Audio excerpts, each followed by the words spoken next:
Good morning. It is, where are we? It's Monday, March 21st. So it's the first full day of spring. And because Yep. last Thursday, I'm normally not on the Quick Start on Thursdays. Robert and Babs talk about marketing and tech and all the things. Although, as you know, Robert, I procured from our friends over at the Reporter store in Denmark. I had a Shamrock, it's like my Shamrock Shake mic cover. Wasn't able to use it on Thursday, and I thought, at the request of one of our great agents, said, do it on the first full day of spring, which is today, technically, right? Because it was the vernal equinox was yesterday, but it hmm started yesterday. So today's our first full day of spring back in the office. So the green mic cover is out, which probably nobody really cares about, but I'm just explaining. I'm explaining why I do what I do. That being said, lots going on. Action-packed week. Some really cool stuff coming up. I will not be here tomorrow. Robert and I were just talking about this. He's like, "How was the weekend?" I'm like, "Good." So I will not be here tomorrow. If you've been keeping score at home, it's possibly we have 4 court dates, and people are like, "What is happening?" My felon It's son. way fast. Just It's kidding. incredibly fast. What's yeah? So Aiden got his first and second tickets. So we had his Candia, by the way, lovely little courthouse. It's like Mayberry RFD. Ask your grandparents what I'm talking about. We had that first date there. They reduced his fine. Now we have to go to the RMV tomorrow, separate hearing, to find out about his license, which I trust tomorrow they're going to tell us that he loses his license at midnight.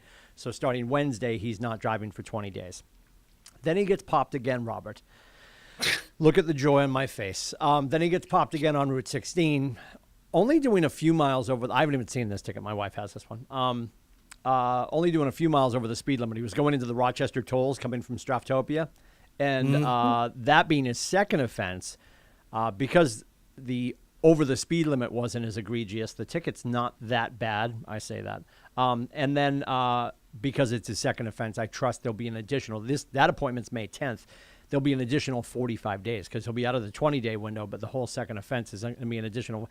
I don't know if it can be more, but it'll be another 45 days right in the heart of the summer, which isn't great. I told him probably he's going to be without his license during our summer vacation, which he's not really going to be worried about. And thank God So his girlfriend I Grace got a question drives for and you. adores him. So what do you have to do? What? I have a question for you. Yes. I've always wondered, and I've never had the opportunity to have this kind of a conversation. But what is it like to be the parent of a felon? I mean, how does that feel? I mean, I've always wondered. I've never had the experience. I've never known anybody. Yeah. But now that I know somebody, I mean, you've got a lifetime, you got a lifelong criminal here. I mean, how does it feel? Well, Are you I okay? got to say this concerning that. I'm glad that my father passed because he wouldn't want to witness it. My dad would have loved this, actually. I only got one. Well, I shouldn't say one. I got one ticket under my parents' immediate watch. It was the spring of my senior year, and I just came home and walked right in. I'm like, I'm not going to hide this. And of course, that's not what Aiden did. Aiden got it on the way to school, then went out with his girlfriend that night, then presented it when he got home. Like, well, I thought you were going to keep me from going to see Grace. I'm like, no, stupid. I just tell you to drive slower when you go see Grace. So, yeah, I presented my ticket to my dad, and he just took it and gave me that. He gave me that look. You know that look. Uh-huh. Yeah. Well, as I said to Aiden, here's the thing. No matter what the price of the tickets are, it's the insurance. Right? The old Seinfeld, anybody can get a ticket. It's the insurance going up that nobody can handle. Yeah, it's not great. So that's going to go through the roof, which is a pleasure. Ryan Collins and his company will enjoy the fact that my bill is going up. Other than that, so that's going on tomorrow. I will not be here. But tomorrow, by the way, kids, all over the footprint. Of course, it's Tech Tuesday, so we'll talk more about that with Robert tomorrow. And then we do have, I actually wrote on my Tuesday notes, Court Tech TV. And then, of course, we do have the panel in Meredith. So Rachel Xavier and Kara Chase, 2 wonderful team leads, are going to be joining Mark and the staff at the Meredith office for an in-person mastermind. So basically, Mark's going to tee up some questions. Conversation's going to get going. People in the room obviously can raise their paw if they've got questions. You've got a good solid 60-ish minutes. I don't know if they're booked for more than that to extract some knowledge from those wonderful leaders. So that's going on. And then Wednesday, another big inflammation day. Yes, there was an L in there. We're going to inflame your brain with all the info. So from 10 to 12, the one and only Attorney Hyde will be here to talk about risk mitigation, which I know when we say that, people are like, they're hearing like, when we talk about mediation or we're talking about mitigating radon in water. No, risk mitigation insofar as mitigating your risk within the legal parameters of real estate. So he's going to have a whole bunch of questions that were presented to him. Every quarter we do this. So without fail, in the last 90 days, I'm sure some kids got into some stuff. And it's not always our stories. It's not our tales from the crypt, Robert. It's usually some stuff that he's witnessed at the commission level because he does sit on the commission as well. So you got your questions into Doyle, and then they decide what's going to get discussed.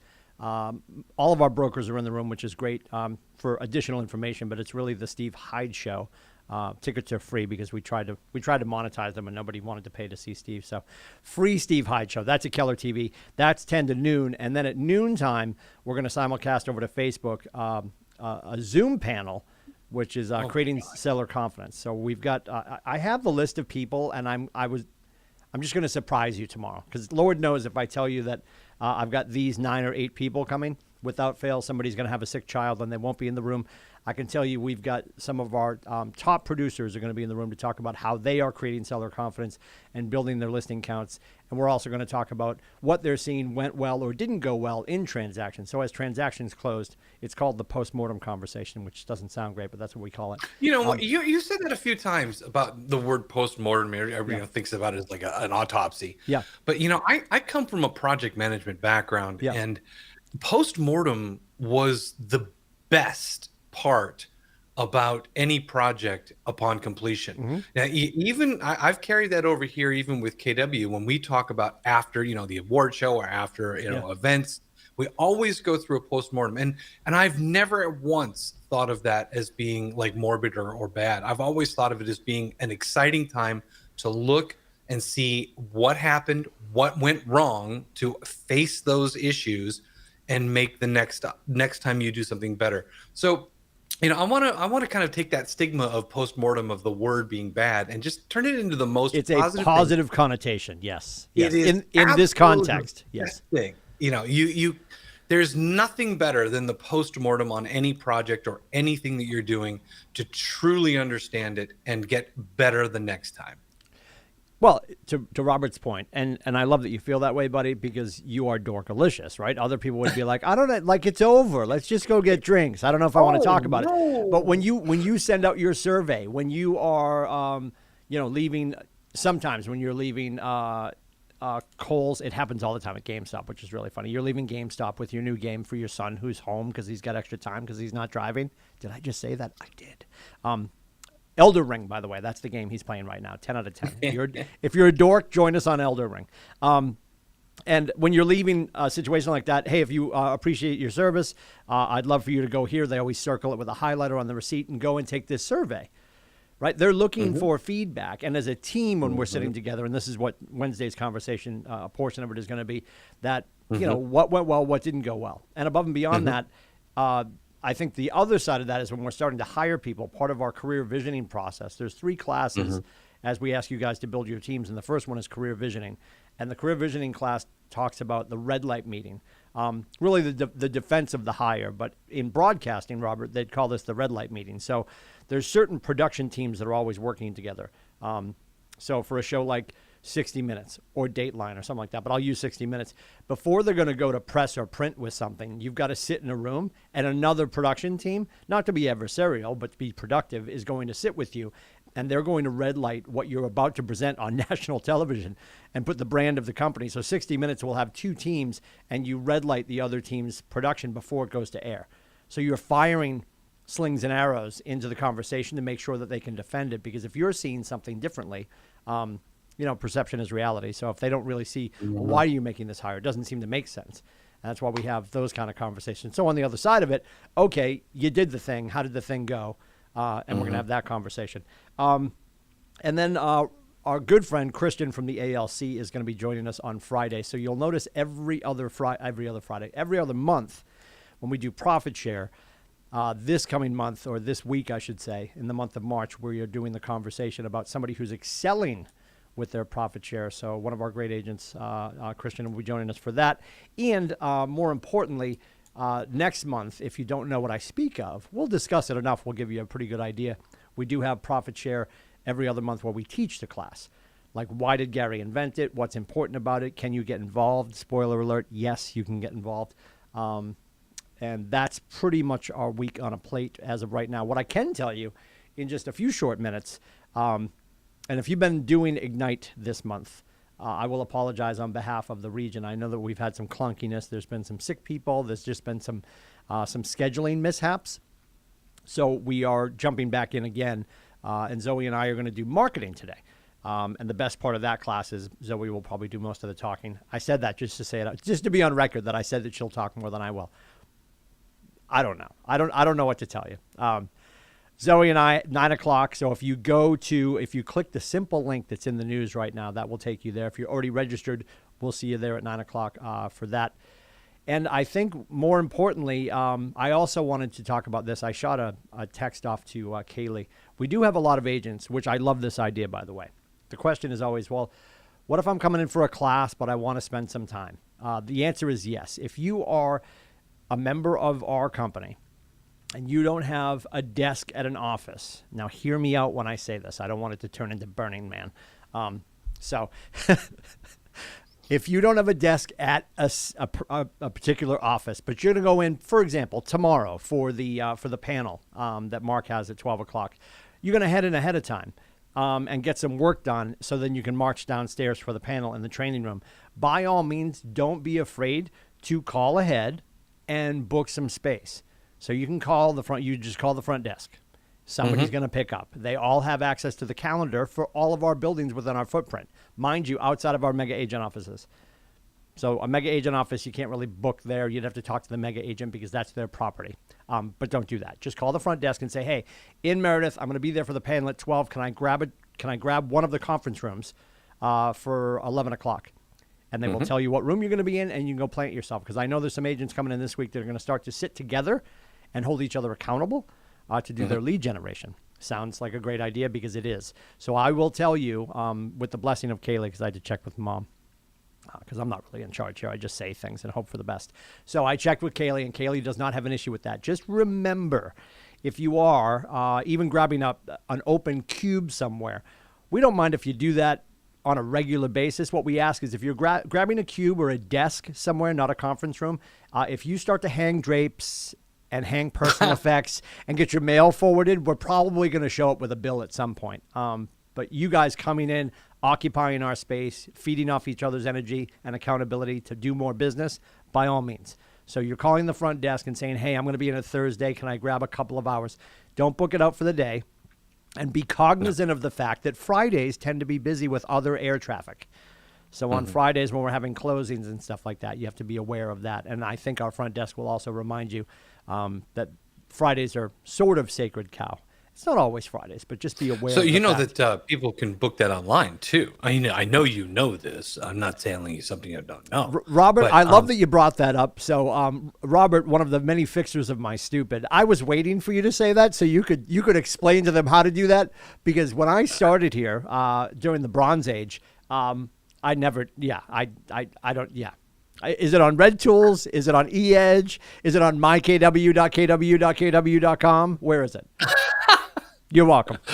It is on mykw.kw.kw.kw.com. See? I don't have that kind of time. Yeah. /kw.com. mykw.kw.kw.com. I hate that. But just I get a lot of questions. Why is that crazy thing like that? You know how you go to a .com address? Everybody knows the letters .com. I prefer .net, but go ahead. It's called a top-level domain. And what that means is it's a massive top-level object on the internet. Sure. The KW.com is a subdomain. It's also its own kind of top-level domain.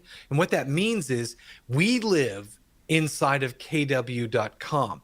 KW.com, which means that anything before that KW is inside of our world. Oh. And that's a really cool thought. If anything says blah, blah, blah .kw.com, it's in our world.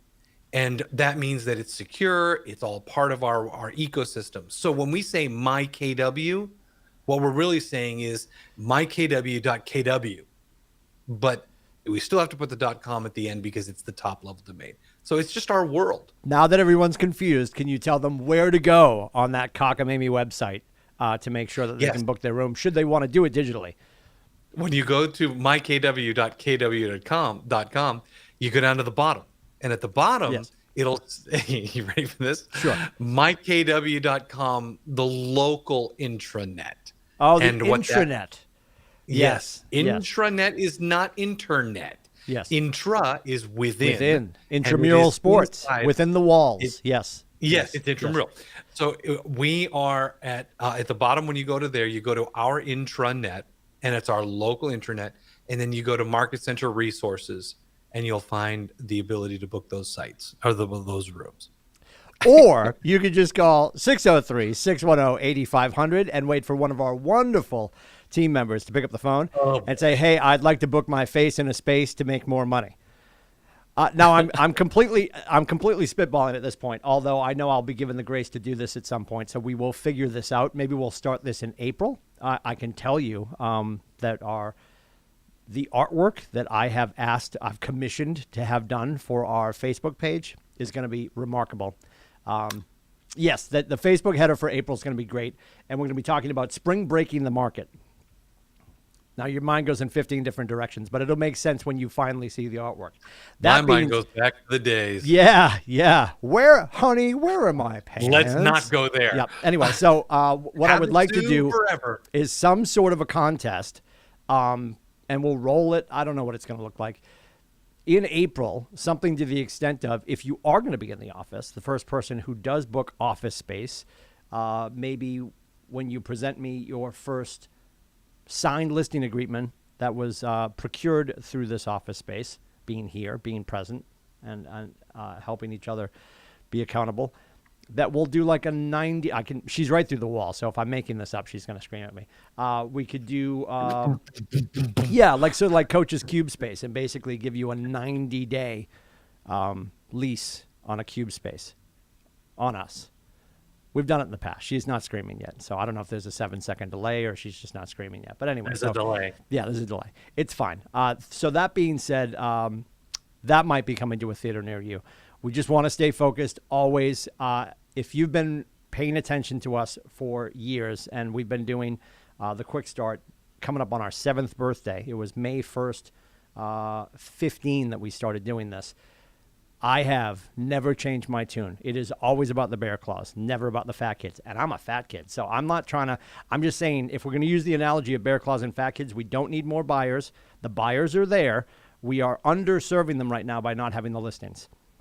And we have to focus on our listing conversations. On your pathway, in your pursuit of your next kitchen table, you are going to run into the unrepresented, unsigned buyer. One hand will wash the other. And I'm not saying that if you got buyers right now and they're looking for something and can't seem to find it, I'll use my spirit fingers. I would ask you to ask yourself, am I working with my buyers? Are they signed? Are they your buyers? Are you working with your buyers, or are you waiting with your buyers? Because every day that we wait, we're underserving the industry because rates are changing on a regular basis. Everything is going up, and you are starting to shrink the buyer pool for the listing that you're about to get. God bless you. You're going to a kitchen table. You're going to sign that listing. You're going to put it in the marketplace. The amount of people that are able, ready, willing, and able to purchase that home shrinks every day because money is changing every day. The rates and never mind the interest on the opportunity, the principal they'll be able to spend is going to be different, because just a change in the percentage point of their interest rate that they're going to lock in when they do talk to a lender and get signed and get their pre-approval, that could be hundreds a month, thousands on over the course of the loan. So please be cognizant of that. When your buyers are saying, we're waiting to see if something comes on, it'll be too late. You can slide an offer across the table, but right now, if I'm looking at 5 offers, I had a friend who just went on the market up in Maine. They went on at $750. Gorgeous house, as you can imagine. They got offers for more than that.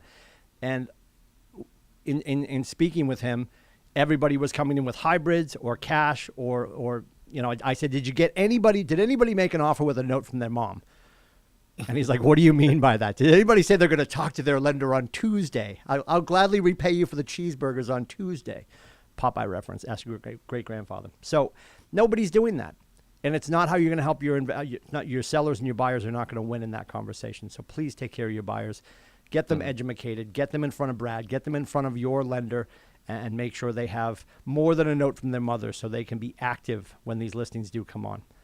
Because otherwise we are just going to continue to lose people that are able to buy because we're helping them wait. We're telling them it's okay to wait. It's not okay to wait. And you can't force them to do anything. Gary Keller. Nobody's ever going to buy, sell, invest, or join a brokerage that they don't want to. But if the time is appropriate for them and we're not helping them make the right decisions and putting them in a position to win, then we're underserving them. And they'll never forget that in the worst of ways. So let's be the agent of choice, and let's be honest with them. Ask great questions, take great notes, have honest conversations. And the honest conversation right now is, why would you wait? Why would you wait? So that being said, Robert, we're going to head out because I'm going to go find Zoe, and we're going to let some people into the regional room for Ignite. Do not forget, tomorrow is Tech Tuesday. Robert's with you all day long. It's DocuSign, and then 101 at 1 and 301 at 3. We'll talk about everything that's happening with that class. Actually, it'll be you and Zoe tomorrow. Yeah. Yes, because I'll be fixing Aiden's tie as we march into the RMV courtroom, so he can he'll look so nice to lose his license. He's gonna look really pretty walking home. Yeah. I just want to see the short little TikTok video of one of the two of you standing up there saying, "You can't handle the truth." I don't think he's gonna yell at the judge. Yeah, I don't think that's gonna work. And honest conversation. Neither of us TikTok. We just watch. He doesn't make TikToks. His girlfriend makes TikToks. He doesn't make TikToks. Yes, 1,000%. TikTok got me through all 4 seasons of COVID. Now it's going to help me through a world war. I love TikTok. It's phenomenal. Oh, yes. Yeah. Hey, welcome to the world war. Yay. One of the coolest things I heard somebody say, and it's so true, Facebook and Instagram cause you to dislike people that you know. TikTok causes you to fall in love with people you've never met. Not true. You've seen... Okay. Help me with that. Wow. Not true. That took a hard left turn for you, right? Yeah, I don't like that. I don't like it at all. You don't like TikTok. That's your answer. All right. Great for marketing. Ask Joanna. That was a really good save, Robert. Very convincing. Yep. Stay tuned for Robert's MySpace class. That'll be tomorrow at never o'clock. Bye.